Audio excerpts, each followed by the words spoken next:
शुरू अल्लाह के नाम से। आपके सिलेबस का 12वां टॉपिक, तारीख मजमून का 12वां टॉपिक जो है बदलता हिंदुस्तान, हिस्सा दुआम। इस टॉपिक में 3 नुकात के मुतालिक आपको मालूमात हासिल करनी है। एक है समाजी शोबा, दूसरा है खेल का शोबा और तीसरा है सियाहत और सकाफत का शोबा। 3 डिपार्टमेंट के बारे में आपको मालूमात हासिल करनी है। यानी इन 3 डिपार्टमेंट में हिंदुस्तान ने जो तरक्की की है उसके बारे में आपको मालूमात हासिल करनी है। आज का पहला पॉइंट वो है समाजी शोबा। समाजी शोबा ये बहुत बड़ा पॉइंट है, उसको थोड़ा थोड़ा करके हम आगे के वीडियो में और आगे के पीरियड में मालूमात हासिल करेंगे। हिंदुस्तान बदल रहा है। जब हिंदुस्तान बदल रहा है तो हिंदुस्तान का समाज और उसकी सोसाइटी भी बदल रही है। हिंदुस्तान में इंसानी हुकूक के लिए दस्तूर ने जो हुकूक अता किए और समाजी तौर पे इंसान को जो हुकूक मिलते हैं उसकी हिफाजत करने के लिए, उसका तहफ़्फ़ुज़ करने के लिए गवर्नमेंट ने नेशनल ह्यूमन राइट कमीशन की बुनियाद रखी। हिंदुस्तान में इंसान के हुकूक की तहफ़्फ़ुज़ करने के लिए, उनके हुकूक की हिफाजत करने के लिए दस्तूर ने जो हुकूक हमें अता किए हैं उस पर अमल हो रहा है या नहीं, या किसी के हुकूक की पामाली हो रही है, तो उसको जांचने के लिए, उस पर नजर रखने के लिए गवर्नमेंट ने नेशनल ह्यूमन राइट कमीशन की बुनियाद रखी। मतलब कौमी हुकूक इंसानी कमीशन की बुनियाद रखी। क्या मकसद था? मकसद ये है इस कमीशन के पीछे कि हिंदुस्तान में रहने वाले तमाम शहरी, उनकी आजादी और उनकी मसावत, ये 2 चीजें हिंदुस्तान के दस्तूर के फंडामेंटल राइट्स में 2 बड़े मामले हैं। आजादी और मसावत 2 बड़े फंडामेंटल राइट्स हैं आपको। उसमें से ये दोनों चीजें तमाम इंसानों को बराबर मिल रही है या नहीं, इसको देखने के लिए, इस पर नजर रखने के लिए ह्यूमन राइट कमीशन होता है। समझो अगर आप पर जुल्म हो रहा है, गवर्नमेंट आप पर जुल्म कर रही, पुलिस आप पर जुल्म कर रही, और इसके बावजूद भी कोई आपका दखल नहीं ले रहा, अगर आपने एक एप्लीकेशन लिखा ह्यूमन राइट कमीशन को कि जानबूझकर मेरे साथ ये सलूक हो रहा, तो वो ह्यूमन राइट कमीशन आपके एप्लीकेशन की दखल लेता है और फिर जो तमाम मामला की तफ्तीश होती है इस पर। ह्यूमन राइट कमीशन इसकी बुनियाद रखी गई 2 मकासद को लेकर। एक, हिंदुस्तान में रहने वाले शहरियों को आजादी है या नहीं, इसके अलावा तमाम इंसानों को हुकूक मसावत बराबर है कि नहीं, तमाम इंसान बराबर है कि नहीं, वो नजर रखने के लिए ह्यूमन राइट कमीशन होता।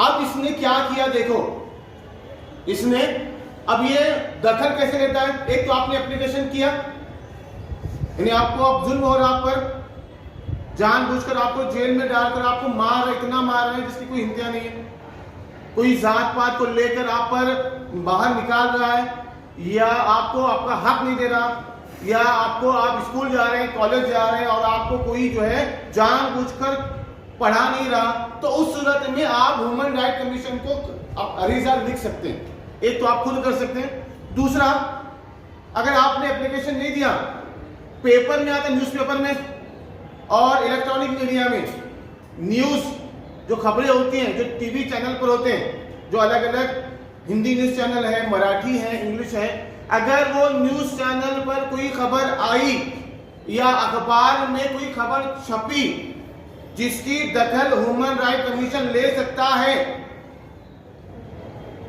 कुछ लोग ऐसे होते हैं जो कहीं अरीजा नहीं दे सकते, किसी वजह से नहीं दे पाए, लेकिन पेपर में आया कि फला इंसान पर जुल्म हुआ या इस कौम पर जुल्म हो रहा है या कुछ और मामला है, पेपर में आया या न्यूज में आया, तब जो है ह्यूमन राइट कमीशन उस बात की दखल लेती है, फिर वो इंक्वायरी शुरू करती है। फिर ये 2 मामले, या तो आप खुद एप्लीकेशन करो, आप पर जुल्म हो रहा सो, आपको मसावत नहीं मिल रही, आपकी आजादी छीन ली गई है, तो आप ह्यूमन राइट को डायरेक्ट एप्लीकेशन कर सकते हैं, या न्यूज़पेपर में या न्यूज़ में जो English, Marathi, Hindi news channel होते हैं, उन्होंने बताया कि ऐसे ऐसे हो रहा है फला फला गांव में, तो वो बात की दखल ह्यूमन राइट कमीशन ले सकता है।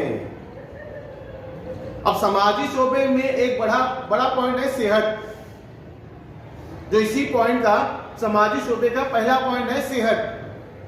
आपको मालूम होना चाहिए कि सन 2000 में जनगणना हुई, मतलब मर्दमशुमारी हुई, आबादी की काउंटिंग हुई, 2011 में हुई।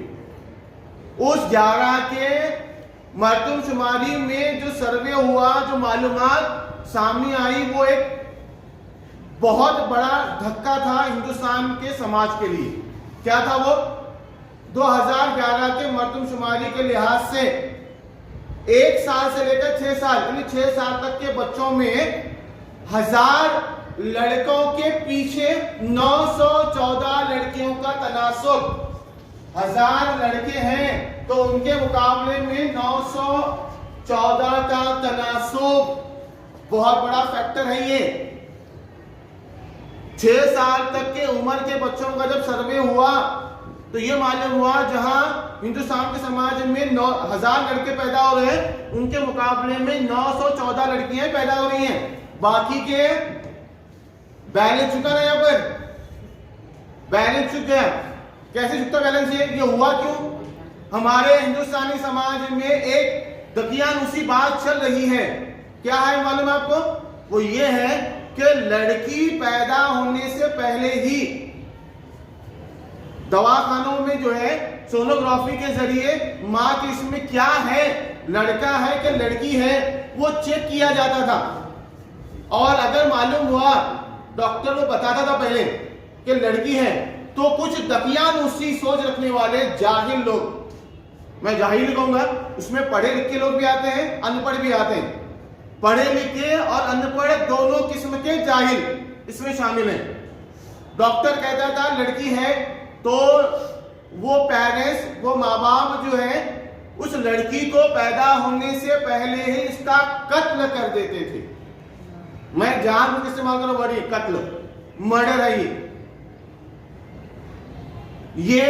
हिंदुस्तान के 2011 के जो मर्दमशुमारी है उसमें साबित हुआ 1000 लड़कों की पैदाइश पर सामने कितने हो रहे? 914, यानी तकरीबन 86 लड़कियों का फर्क है। बहुत बड़ा तनासुब है ये, बहुत फर्क है, बड़ा ही है।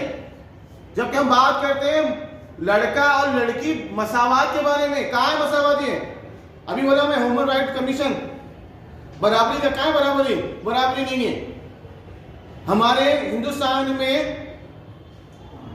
जाहिल तबका, मैं किसी मजहब को नहीं ले रहा, उसमें किसी जात से मैं मुंसलिक नहीं कर रहा हूं, जाहिल लोग आज भी ये करते हैं।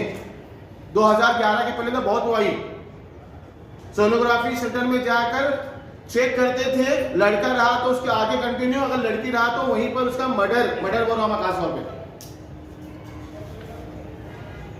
ये बहुत बड़ा जुल्म था ये। अब इस्लाम के इसमें देखेंगे तो इस्लाम ने इस बात की खुशखबरी सुनाई है, अगर किसी के घर बेटी होती है तो फरिश्ते आकर बाप को, उसके मां को जो है सलाम करते हैं, मुबारकबाद पेश करते हैं। और लड़की पैदा होने के बाद अगर किसी को 3 बेटियां हैं, सुन कर लो ये बात, खुशखबरी लड़की की पैदाइश पर इस्लाम में, लड़कों की पैदाइश पर कुछ नहीं है। जबकि पॉइंट हमारा सिलेबस चल रहा है, लेकिन मुझे बोलना यहां लग रहा है क्योंकि बात मेरी पूरे वर्ल्ड में फैलेगी, अब सब लोग सुनेंगे। इस्लाम ने लड़की की पैदाइश को खुशखबरी दी है। जिसके 3 लड़कियां हैं, सही तालीम और तरबियत की और वक्त पर उनकी शादी करवा कर दी, ऐसे माँ बाप को जो है आप सबने बशारत सुनाई है कि वो मेरे साथ जन्नत में ऐसे दाखिल होंगे, जैसे 2 उंगलियों के बीच में फर्क नहीं, गैप नहीं है, वैसे दाखिल होंगे। यानी बेटी की पैदाइश को इस्लाम में इस्तकबाल किया गया, वेलकम किया गया। जबकि हमारे माशरे में उल्टा निजाम है। होना तो ये चाहिए कि लड़की पैदा हुई तो पेड़े बांटने चाहिए, खुशी लड़की की पैदाइश पर होनी चाहिए। लड़के कुछ नहीं है अपने माँ बाप के लिए, लड़कियां बशारत देती हैं अपने पेरेंट्स के लिए, खुशखबरी है वो। जबकि हमारा माशरा, हमारा समाज दकियानुसी ख्यालात को मानता है। कुरान से हम बहुत दूर जा चुके हैं, इतना दूर जा चुके हैं कि हम वहां तक, और ये तमाम चीजों की वजह से आज हम मजलूम का शिकार है, यानी हम पर जुल्म हो रहा है हमारे पर। कुरान ने साफ तौर पे कहा, नबी ने साफ तौर पे कह दिया। अब टॉपिक पे आते हैं। 2011 के मरदमशुमारी में ये तनासुब है, उसको दूर करने के लिए कई कानून बनाए गए। उसके लिए लेक लाड़की एक मुहिम चलाई गई, कानून बनाया गया। खासतौर पे ऐसे दवाखाने, ऐसे सोनोग्राफी सेंटर जहां ये होता है, उन सोनोग्राफी सेंटर पर, दवाखानों पर जो है सख्त कार्रवाई शुरू हुई। और लड़कियों की पैदाइश को हिम्मत अफजाई करने के लिए सुकन्या योजना शुरू की गई, जो इसके पहले मैं बता चुका हूं। यानी लड़कियों की पैदाइश की हिम्मत अफजाई करने के लिए सब कुछ किया गया। हम खुशनसीब हैं, हमारा मुस्लिम माशरा इन बातों को नहीं मानता है। हमारे यहाँ मुझे इस बात की खुशी है कि हमारे मुस्लिम समाज में ऐसी बातें नहीं होती हैं। लड़कियों को पैदा होने से पहले मारा नहीं जाता। हिंदुस्तान के दीगर समाज में चीजें होती हैं। खैर, सेहत के मुतालिक उसके बाद हिंदुस्तान में पोलियो की टीकाकारी शुरू की गई। 1995 में गवर्नमेंट ने हिंदुस्तान के बच्चों को, छोटे बच्चों को जो है पोलियो का डोज पिलाना शुरू किया गया फ्री में। उसके लिए इश्तिहारात दिए जाने लगे, उसके लिए घर घर जाकर टीकाकारी पोलियो को पिलाना शुरू किया गया। संडे को या किसी और दिन घर जाकर या कहीं सेंटर बनाकर ऐसे तमाम हिंदुस्तान के बच्चों को जो है पोलियो पिलाकर, हिंदुस्तान का जो पहले जो सिस्टम था, कई बच्चे पोलियो का शिकार हो गए थे। पोलियो का शिकार मतलब एक पैर से माजूर हो जाते हैं, एक पैर से माजूर हो जाते हैं। ऐसे मामले 1995 के पहले बहुत थे, जिसकी दखल WHO वर्ल्ड हेल्थ ऑर्गेनाइजेशन ने ली, यूनिसेफ ने ली। आलमी इदारों ने इस बात की नोंद की, उस पर तवज्जो दी कि हिंदुस्तान में पोलियो के बहुत सारे मामले उभर रहे हैं। तो हिंदुस्तानी गवर्नमेंट ने 1995 के बाद पोलियो की टीकाकारी के लिए खुसूसन मुहिम चलाई, इश्तिहारात लगवाए, घर घर जाकर बच्चों को पोलियो पिलाया गया, टीकाकारी की गई। आज इसका असर ये दिख रहा है कि आज हिंदुस्तान से पोलियो की बीमारी तकरीबन जा चुकी है, तकरीबन खत्म हो चुकी है। ये हिंदुस्तान गवर्नमेंट की बहुत बड़ी कामयाबी जो 1995 में शुरू किया गया। ठीक है, उसके बाद सेहत में ही अगला पॉइंट वो है आयुष। गवर्नमेंट ने आयुष नामी एक इदारा शुरू किया। आयुष क्या है? ये है आयुर्वेदिक एंड नेचुरल, योग, यूनानी, सिद्ध एंड होम्योपैथी। आयुष का AYUSH उस अल्फाबेट के पहले लफ्ज को लेकर, ए से मुराद आयुर्वेदिक, यू से मुराद, वाई से मुराद योग, यू से मुराद यूनानी, एस से मुराद सिद्ध और एच से मुराद होम्योपैथी।